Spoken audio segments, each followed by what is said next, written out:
বাবা মার এই সময় নিয়ে আসতে পারলে ভালো লাগতো।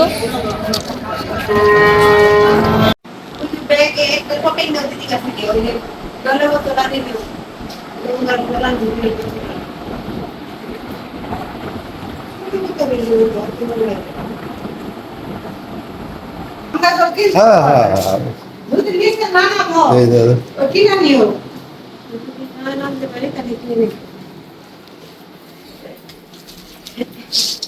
আমার স্যান্ডেল পেয়েছে করে হ্যাঁ আসো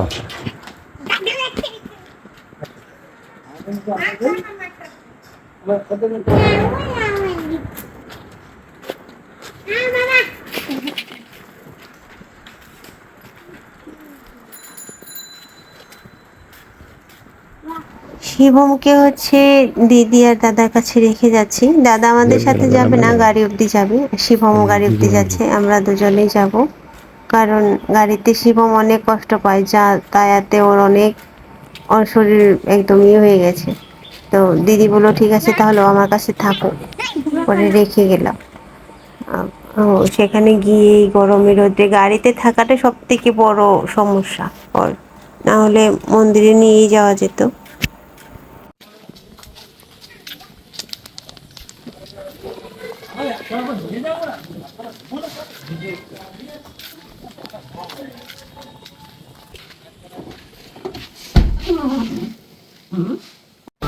স্টেশন না, রেল স্টেশন অনেক দোকান বাজার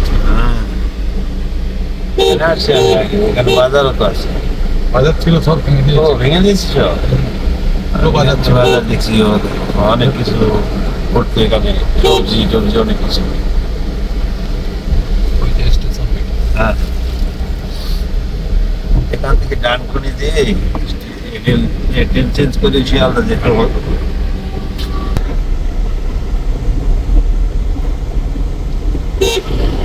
মন খারাপ করে থাকো কি আবার?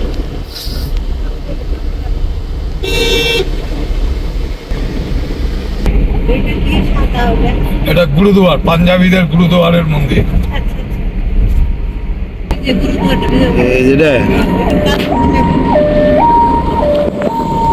এই যে ওদের দেখি মানে আমাদের মতো ই করে, আবার দেখি নামাজের মতো করে। হ্যাঁ হ্যাঁ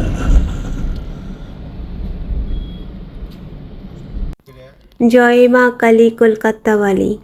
নমস্কার সবাইকে, দেখতেই পাচ্ছেন আমি চলে এসেছি অবশেষে।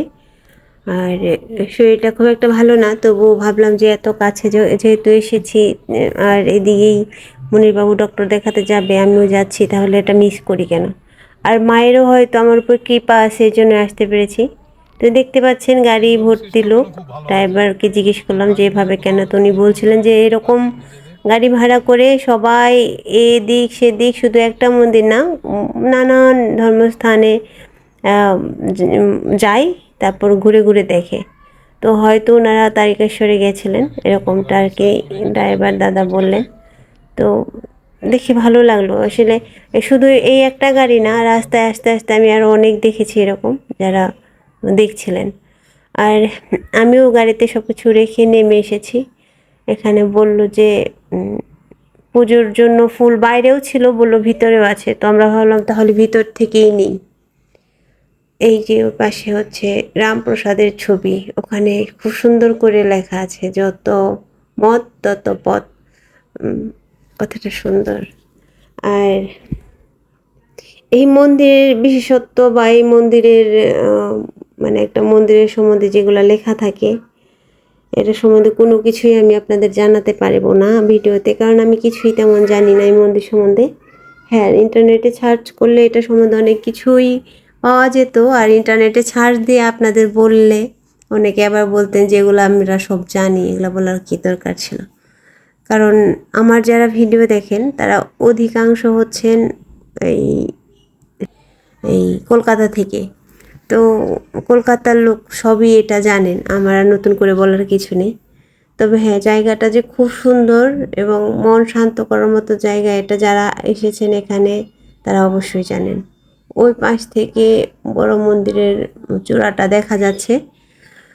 তো এখানে বাইরে অ্যালাউ ফোন, বাইরে যতক্ষণ আমি থাকবো ততক্ষণ অ্যালাউ ফোন, কিন্তু ভিতরে ফোন নিয়ে যাওয়া যাবে না। মানে যখন আমি পুজো দিতে যাব তখন ফোন নিয়ে যাওয়া যাবে না। এখানে ভালো করে খুব মাইকিং করে বলে দিচ্ছে। তো সবাই দেখলাম ওই দিক থেকে ফুল নিয়ে আসছে, তো বললাম চলো ওদিকে যাই দেখি। প্রথমে একটু ঘোরাঘুরি করে দেখি, পুজো দিয়ে শুধু বেরিয়ে যাব, কারণ আমরা এখান থেকে বেরিয়ে আবার ডক্টরের কাছে যাব, তাই খুব একটা সময় নেই। আর মানে যতটুকু সময় লাগবে সেটা তো লাগবেই, কিন্তু যতটা মানে তাড়াতাড়ি করা যায় সেজন্য আর কি। তো অনেক মানুষ এখানে, অনেক বড় জায়গা, তো তাই প্রচুর মানুষ হলেও বোঝা যায় না এরকম ভিড়। তারপরে আবার ড্রাইভার দাদা বললো যে অন্যান্য দিন মানে আরও কিছু বার উল্লেখ করে বললো সেই সময় আসলে তখন আরও ভিড় থাকে, মানুষে একদম পা ফেলা যায় না। তো যাই হোক, একটু ভিড় কম তাতে আসছি, এতে ভালো, ঘোরাঘুরি করতেও ভালো। আর আসলে এরকম জায়গায় আসতে পারাটাও আমি মনে করি যে কোনো না কোনো জন্মের ভাগ্যের সুফল আছে, তাই এখানে আমি মায়ের মন্দির এখানে পা রাখতে পারছি আর কি। কারণ কোনো না কোনো ভাগ্যের ফল যদি না থাকতো তাহলে মন্দির দর্শন করা সবার পক্ষে হয় না। যেমন আমি বাংলাদেশ থেকে এসেছি, এটা বললে আবার অনেকেই বলবেন যে বারবার বলার কিছু নেই, তবুও বলি। অনেক সময় new new subscriber, new new viewers আমার ভিডিও দেখে। তো যেমন আমি এসেছি, কিন্তু বাংলাদেশে অনেক মানুষ আছে তাদের ইচ্ছা থাকে, যেমন আমার মা বাবা, আমার শ্বশুর শাশুড়ি, তারা কিন্তু তাদের বয়স হয়ে গেছে, তারা কিন্তু এই সমস্ত জায়গায় আসতে পারলে অনেক খুশি হবে, কিন্তু আজকে তাদের নিয়ে আসতে পারিনি। শুধু নিয়ে আসতে পারিনি কারণ আমি চিকিৎসা করতে এসেছি, তাই যদি কখনো ওই রকম সিচুয়েশন হয় বা হতো তাহলে নিয়ে আসতে পারতাম, বা আগে যদি হয় কখনো হয়তো পারবো। কিন্তু আমার বাবার শরীরটা খুব একটা ভালো না, সবাই আমার বাবার জন্য আশীর্বাদ করবেন, না শরীর যেন খুব তাড়াতাড়ি সুস্থ হয়ে যায়। আমার মায়ের শরীরটাও ভালো না। আমার শ্বশুর শাশুড়িকে চাইলে আমি নিয়ে আসতে পারবো, এবছর না আসলে আগামী বছর যদি ওনারা চান, যদি ইচ্ছা করেন তাহলে আসতে পারবে। কিন্তু আমার মা বাবাকে নিয়ে আসা আর পসিবল হবে না, কারণ ওনারা দুজনেই খুবই অসুস্থ এবং এখন আর ওই রকমভাবে এত জার্নি করার মতো শক্তি আর রাখেন না। তো যাই হোক, দেখতে দেখতে খুঁজতে খুঁজতে পেয়ে গেছি। এখান থেকে ডাকছিলেন দাদা, তারপর হয়তো গঙ্গা জল, ওটা গঙ্গা জল দিয়ে আমি হাত ধুয়ে দিলেন, তো আমি মাথায়ও দিলাম একটু। তারপর হচ্ছে এখান থেকে ফুলের ঝুড়ি নিলাম, ছোট থেকে বড় সবগুলো সাজানো আছে, আপনার ইচ্ছা আপনি যেটা নিতে চান। তো আমি একদম ছোটটাও নিইনি, বড়গুলাও খুব একটা বড়গুলাও নিইনি, মাঝারি সাইজের একটা নিছি। মাঝারি সাইজও না, মাঝারি সাইজের থেকে একটু ছোট নিছি, কিন্তু একদম ছোট না, এটা এর থেকে ছোটও আছে। তো নিয়ে এদিকে যাচ্ছিলাম, দেখলাম তো অনেকেই এদিক থেকে ইয়ে করতেছে। তো আমি আমার হাজব্যান্ডকে বলছিলাম যে আমাকে এদিকে মন্দিরের দিকে দাঁড়াই, তুমি একটা ছবি তুলে দাও। তো আমরা অনেকক্ষণ এখানে ছবিও তুলেছি। ছবি তোলার পর হচ্ছে আমি পুজো দিতে যাব, ভিতরের দিকে যাচ্ছি, তখন মনিবাবু বললো যে তুমি যাও, আমি ভিতরে না যাই, আমি মোবাইল নিয়ে বাইরেই ভিডিও করি, তুমি ভিতর থেকে বরং পুজো দিয়ে আসো।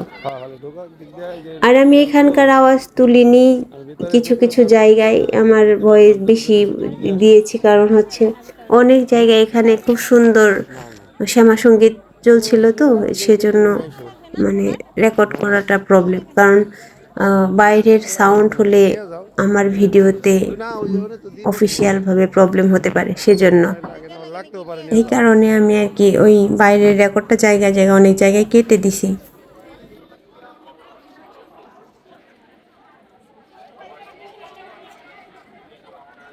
হ্যাঁ, আমি বের হয়ে আসলে অভিজ্ঞতা জানাতে পারবো, কিন্তু ভিতরে যাওয়া নিষেধ, তো বললো দেখানো যাবে না। তো চলুন আপনাদের বাইরের যে সাইডটা আছে সেটা ঘুরে দেখাই। মনির বাবু আমাকে ভিতরে পাঠিয়ে দিয়ে উনি বাইরের সাইডটা ভিডিও করেছেন। তো শিল্পী গেল পূজা দিতে, আমি গেছিলাম এর আগে, ও দিয়ে আসুক, আমি দিয়েছি এখানে পূজা, একবার মার দর্শন করছি, ওর করা হয়েছিল না, তখন তো আসে নাই, আমি একাই আসছিলাম।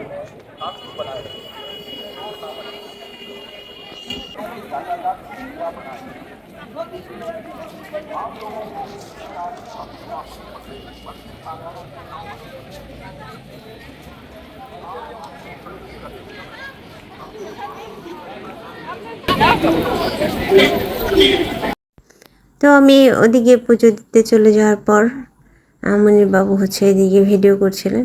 এদিকে একটু একটু করে সময় হচ্ছে আর হচ্ছে লোকজন বাড়ছে। তবে হ্যাঁ, 12টা 1টার পরে নাকি আবার বন্ধ হয়ে যায়, সেটা হচ্ছে আবার বিকেলে খুলে। তো এরকম এখানকার প্রায় মন্দির নাকি এরকম বললো ড্রাইভার দাদা, এগুলো আমাদের গল্প শোনাচ্ছিল। আর খুব সুন্দর এখানকার মানে সিস্টেম। যারাই গাড়ি নিয়ে আসবে, মন্দিরের ভিতরে অনেক বড় পার্কিংয়ের জায়গা আছে, সেখানে পার্কিং করে আপনারা ঘুরে ঘুরে দেখেন, কোনো অসুবিধা নেই। আর যেহেতু মন্দির স্থান, অনেকেই জুতো রাখার জায়গা রাখছে, জুতো ছাড়া যায় অনেকেই। তেমন গাড়ি নিয়ে গেলে কি সুবিধা, গাড়ির ভিতরে রেখে সব কিছু যাওয়া যায়। যেমন আমি ব্যাগ ট্যাগ রেখে গেছিলাম। তো বিনার ভিডিওতে এখানে আমি দেখতে পারলাম যে মানে যে ভিখারি যারা আছে, যারা সাহায্য মানুষের কাছ থেকে চেয়ে নেয়, মন্দিরের সামনে তো এখানে কিছু আছে, বাট ওইদিকে মুকুন্দপুরের ওইদিকে কোনো আমার চোখে পড়েনি, খুব কম। শুধু রাস্তার ধারে যারা চলতে পারে না তারা বসে থাকে বা শুয়ে থাকে এরকম। এখানে দেখলাম যে হ্যাঁ কিছু আছে যে এখানে। তো মণিবাবু ওইদিকে চা খেতে যাচ্ছিলো, ওদিকে আমরা পুজো শেষ, তারপর চলে আসে ভিতরে। তারপর খুঁজতে খুঁজতে আমাকে বের করেছে। গেটটা এত সুন্দর, সিংহদ্বার সম্ভবত এটা, আমি জানি না এটাকে কি বলে। আপনারা অবশ্যই, আমি কিন্তু এই মন্দির সম্বন্ধে যে বললাম কিছুই জানি না, আপনারা সবাই আমাকে কমেন্টে জানাবেন কোনটার কি নাম, কোনটার কি বিশেষত্ব, আমাকে অবশ্যই কমেন্টে জানাবেন। তো এদিকে ঘুরে দেখতে দেখতে আমি পুজো দিয়ে চলে আসছি। মনির বাবা আমাকে জিজ্ঞেস করছিল যে কি কেমন লাগলো। তো যখন জিজ্ঞেস করলো তখন আরও আমার মনটা একদম ভার হয়ে গেল, কান্নায় ভেঙে পড়লো মনটা। কারণ আজকে আমি যদি বাবা মা শ্বশুর শাশুড়ি সবাইকে নিয়ে আসতে পারতাম তাহলে হয়তো আরও ভালো লাগতো। মানে সবার এই সমস্ত জায়গায় আসলে কি মনে হয় যে সবার সাথে যদি আসতে পারতাম, এটা মনে হয়। তো আমি গাড়ির জন্য এসে গেছি, এমন সময় আবার আমার মনে হলো যে আমি তো গঙ্গা মানে জলটা উঠাতে ভুলে গেছি বোতলে। একটা বোতল নিয়ে আসছি সাথে করে, বোতলটা নিয়ে আসছি কারণ আমি যেন কিছু জল ধরে নিয়ে যেতে পারি। গঙ্গার জল আমি বাংলাদেশে নিয়ে যাব সবার জন্য, গঙ্গার জল মাথায় দেওয়ার জন্য, আমার বাবা মা শ্বশুর শাশুড়ি ভাই বোন যারা আছে সবার জন্যই। তো এই জন্য বোতলটা নিয়ে আসছি। আমি এখানে অনেক কথা আপনাদের উদ্দেশ্যে বলেছিলাম, কিন্তু সেগুলো আমি কিছুই দিতে পারিনি, কারণ হচ্ছে এদিকে না ওই ওই যে বললাম শ্যামা সঙ্গীত বাজতেছে, এই জন্য ওগুলো তো আর সম্ভব না ওঠানো। এই জন্য আমি আবার পরে ভয়েস ওভার দিয়ে দিছি। আপনারা যারা বুঝেন তারা বুঝতে পারবেন। অনেকে হয়তো বলবেন যে বাইরের সাউন্ড কেন ওঠাওনি, এই একটাই কারণ যার কারণে আমি উঠাতে পারিনি। তো ওইদিকে আমি বললাম যে আমি বসি, তাহলে তুমি তাহলে যাও গঙ্গার জলটা বোতলে করে নিয়ে আসো। আমি একদমই ভুলে গেছি, আর আমি তো চিনিও না ওরকম। ওদিক দিয়ে শুধু আমি ভিতরে যাওয়ার পর দেখি 2টা লাইন, মানে পুজো দেওয়ার জন্য 2টা লাইন দাঁড়াইছে। একটা অনেক লম্বা, একটা একটু মানে ওখানেও প্রচুর লোক কিন্তু একটু কম। তো আমি বুদ্ধি করে মনে মনে যে ছোটোটাই দাঁড়ায় তাহলে তাড়াতাড়ি হয়ে যাবে। পরে যখন আমি মাঝ রাস্তায় চলে এসেছি লাইন লাইন ধরে, তখন আমি বুঝতে পারলাম জিনিসটা, মানে সবার কথায় মানে বুঝতে পারলাম যে আমি যেদিক দিয়ে পুজো দিছি ওটা হচ্ছে মায়ের সাইড থেকে দেখা যায়। আর ওই বড় লাইনটা যে ওটা একদম মায়ের মন্দিরের মানে সামনে থেকে, তো তো মায়ের মুখখানি একদম সুন্দর সামনে থেকে দেখা যায়, সেজন্য আর কি ওই লাইনটাতে বড়। আমি তো জানি না, তাহলে ওই লাইন ধরতাম আগে থাকতে। তবুও থাক, সাইড থেকে তো তাও তো দেখতে পেরেছি, এমন না যে দেখতে পারি, মুখটা দেখতে পেরেছি, কিন্তু ওই যে সাইড থেকে দেখলে যেমন তেমন, সামনে থেকে তো দেখতে পেলাম না। আর এই যেগুলা সব পরিক্রমা করেছে সবাই, আমি ওই শিব মন্দিরটা পরিক্রমা করে এসেছি। ওদিকে এপাশে যেগুলা লাইন ধরে থাকে না, অনেকগুলা মন্দির থাকে, একটা ভিতরে অনেকগুলা মন্দির, এক সাইডে আবার হচ্ছে বড় মন্দির। এটা আমি আমার যারা দেখেনি এখনো কেউ যায়নি তাদের উদ্দেশ্যে বলতেছি। গেটে ঢুকতেই হাতের হাতের ডান পাশে ঢুকতে, হাতের ডান পাশে লম্বা সিরিয়ালে অনেক মন্দির, সব অনেক দেবতাদের। তারপরে হচ্ছে এই বাম পাশে হচ্ছে একটা ছোট মন্দির রেখে তারপরে হচ্ছে বড় মায়ের মন্দিরটা। আর বড় মায়ের মন্দিরটা তো অনেক বড়, সেটা তো আপনার ওই যে উপর থেকে একটুখানি চূড়া দেখেছেন। এই বাইরে থেকে তো এতটা পুরাটা ভিডিও করা যায় না, আর ভিতরে যেহেতু মোবাইল বা কোনো রকম কোনো ইলেকট্রিক মানে এগুলা অ্যালাউ করে না। তো সেই জন্য ভিডিও করা পসিবল হলো না। তো আমি ওয়েট করতেছিলাম, আর এখানে আসছি ভাবছি যে সবার জন্য একটু আলতা সিঁদুর নিয়ে যাব মন্দিরে থেকে। তো আমি ওয়েট করতেছিলাম যে কখন গঙ্গা জল নিয়ে আসবে, তারপর যাব। আজকে আবার এখনো বৃষ্টি নামেনি, আর বৃষ্টি হলে একটু পরিবেশটা ঠান্ডা থাকে, কিন্তু ঘোরাঘুরি করতে কষ্ট হয়। একটা দিক থেকে খুব ভালো হয়েছে যে আমি খুব সুন্দর মতো হেঁটে দেখতে পেরেছি, আর অন্যদিকে গরমে খুব একটা কষ্ট হচ্ছে। এর জন্য আমি গাড়ির ভিতরে গিয়ে বসে পড়েছি। এদিকটা দেখে গেছি, আমি ঘুরে টুরে দেখে গেছি। এর জন্য পরে বললাম যে আমি বসে থাকি। গাড়িতে আবার এসি ছেড়ে বসেছিলাম, ওখানে একটু ঠান্ডা। অনেক মানুষ যারা ঘোরাঘুরি হয়ে যায়, অনেক আছে না যে বয়স্ক মানুষ, তারপর অসুস্থ মানুষ, বাচ্চা কাচ্চা, তারা অনেকেই গাড়িতে ওয়েট করে। আমি যেখানে বসেছিলাম ওখানে আরও দেখলাম দু একটা গাড়িতে অনেক মানুষ ওয়েট করতেছে। শুধু তাই না, অনেক মানুষ ওখানে স্নান করে। আমি তো বললাম আমার শরীরটা খুব একটা ভালো না, জন্য আমি স্নান করতে পারিনি। তবে ওখানে স্নান ছাড়াও আপনি বাসা থেকে স্নান করে আসলেও পুজো দিতে পারবেন, কোনো অসুবিধে নেই। এটা যারা জানে না তাদের জন্য, বা অনেকেই জানেন কিন্তু যারা বাইরে যারা দেখেনি তাদের জন্য আর কি বললাম। এদিকে অসংখ্য মানুষ, শুধু তো গাড়ি নিয়ে আসে মানুষ এই সাইডে রাখে তাই না, ওই পাশেও পার্কিং আছে, ও পাশেও রাখে। এছাড়া মানুষ অন্য অন্য ওয়েতেও আসে, হেঁটে আসে, কেউ ট্রেনে আসে, কেউ অটোতে করে আসে। মানে মানুষের অভাব নেই। শুধু গাড়ি পার্কিংয়ের জায়গাটা দেখলেই আপনি বুঝতে পারবেন যে গাড়ি করেই এত লোক আসছে, আরও ট্রেনে কত লোক আসছে, তাহলে কত মানুষ, অনেক মানুষ। তো এই যে আলতা সিঁদুর কিছু কিনে নিয়ে আসছে, এই যে মায়ের মন্দিরে পুজো দিয়ে আলতা সিঁদুর নিয়ে তারপর হচ্ছে জল বোতল ভরে নিয়ে তারপর হচ্ছে রওনা দিচ্ছি। ওই যে হচ্ছে রামপ্রসাদের ছবিটা এখান থেকে খুব সুন্দর ক্লিয়ার দেখা যাচ্ছে, কিন্তু ওখানকার সব লেখাগুলো আমি পড়তে পারিনি,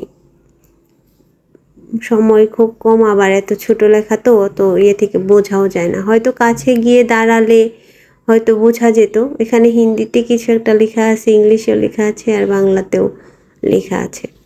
আর আমি ভাবলাম যে হয়তো আবার ডান দিকের গেটটা দিয়ে বের হবে, কিন্তু ড্রাইভার দাদা আমাদের বললো যে না, এই পাশ দিয়ে না ও পাশ দিয়ে বের হবো, ও পাশ দিয়েও বেরোনোর জায়গা আছে। তো সেই সুবাদে এই দিকে রাস্তার এইটুকু একটু দেখার সুবিধা হয়ে গেল। আর ড্রাইভার দাদা বলছিল শুধু এখানেই না, সিঁদুর, আলতা সিঁদুর, তারপর আরও অনেক কিছু সামনে একটা দোকানপাটগুলা একটা জায়গা আছে যেখানে অনেকগুলো দোকানপাট বসছে, ওখান থেকে আপনারা চাইলে কিছু নিতে পারেন। তখন ঠিক আছে চলেন যাই, দেখা যাক, যদি ভালো লাগে তাহলে কিছু হয়তো নিয়ে যাব। তো এই সামনেই বলছিলেন, তো চলুন দেখি কী কী পাওয়া যায় ওখানে। এখানে এসেছি কিছু একটা নিয়ে যাই, স্মৃতি হিসেবেও তো কিছু একটা নেওয়া দরকার। আমার নিয়ম হেভি একদম। এই যে এখানে সাজা গোজার জিনিস আছে,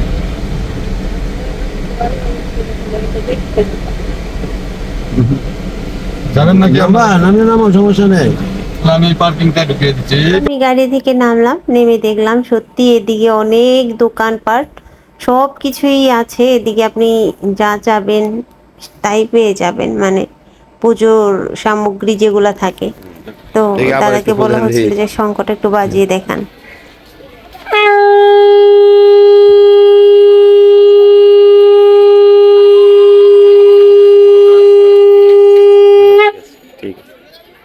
কত এটা দাদা? ছোট দামে ছোট 350, একটু 550, হ্যাঁ 550, বুঝিনি। 550 দিন, 550। প্রথম কত বলছিলেন? 650। অরিজিনাল শঙ্খ, মাটি না কিন্তু। তো ওইদিকে হচ্ছে শঙ্খের দরদাম চলছিল, আর এই পাশেও এখন আবার শ্যামা সঙ্গীত শুরু হয়ে গেছে, এজন্য এখানকার সাউন্ডটা আমি খুব ভালো করে দিতে পারলাম না। হ্যাঁ দেখছিলাম যে এমনিতে ভালো, কিন্তু আমার কাছে মনে হলো একটু ছোট, আর একটু বড় নিতে পারলে। তখন আরেকটা বড় দেখালেন দাদা, আর বলছিল যে 650, তারপর 550, তারপর আমরা দরাদরি করে 500 টাকায় নিয়েছি আর কি। তো এটাও অনেক সুন্দর সাউন্ড হচ্ছে।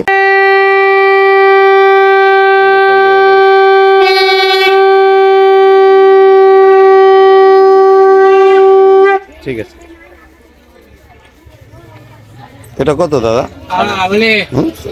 750 দিবেন, 750 বড়। বড় আর কত ছোট? করে ওটা আমরা হচ্ছে 700 750 বলছিল, 500 টাকায় নিয়েছি। আর এখান থেকে আমি একজোড়া শাখা নিয়েছি, আর সিঁদুর আলতা ওগুলো তো পাশ থেকেও নিয়েছি, এই পাশ থেকেও আরও কিছু নিয়েছি। কারণ আমি হিসেব করে দেখলাম যে মানে সবাইকে একটা একটা দিতে গেলে আরও কিছু লাগবে, তো এখান থেকে আরও কিছু সিঁদুর আর আলতা নিয়েছি, আর হচ্ছে শাখা নিয়েছি আর শঙ্খ নিয়েছি। নেমে এই কয়েকটা জিনিস আমি আবার কিনে নেব। তো এখানে শিবলিঙ্গ ছিল, আমার বাসায় আছে, এই জন্য আর নিইনি। তো আরও দেখলে মনে হয় সবই নিয়ে যাই, এরকমই মনে হয়, কিন্তু আসলে সব নেওয়া তো আর সম্ভব না। তো যতটুকু দেখলাম, যতটুকু আপনাদের সাথে শেয়ার করলাম, কেমন লেগেছে অবশ্যই আমাকে কমেন্টে জানাবেন। আর আমি সত্যিই আপনাদের প্রতি মানে অনেক কৃতজ্ঞ যে আপনারা আমাকে উৎসাহ দিয়েছেন এই দক্ষিণেশ্বরটা ঘুরে যাও। এই শরীরের অবস্থা নিয়েও এসেছি শুধু সেই উৎসাহেই, আর এসে আমার মন প্রাণ ভরে গেছে, অনেক শান্তি পেয়েছি এখানে এসে, অনেক ভালো লেগেছে। তো ভালো থাকবেন সবাই, ধন্যবাদ সবাইকে, দেখা হবে আগামী পর্বে। তো তখন সুস্থ থাকুন, সুন্দর থাকুন, টাটা।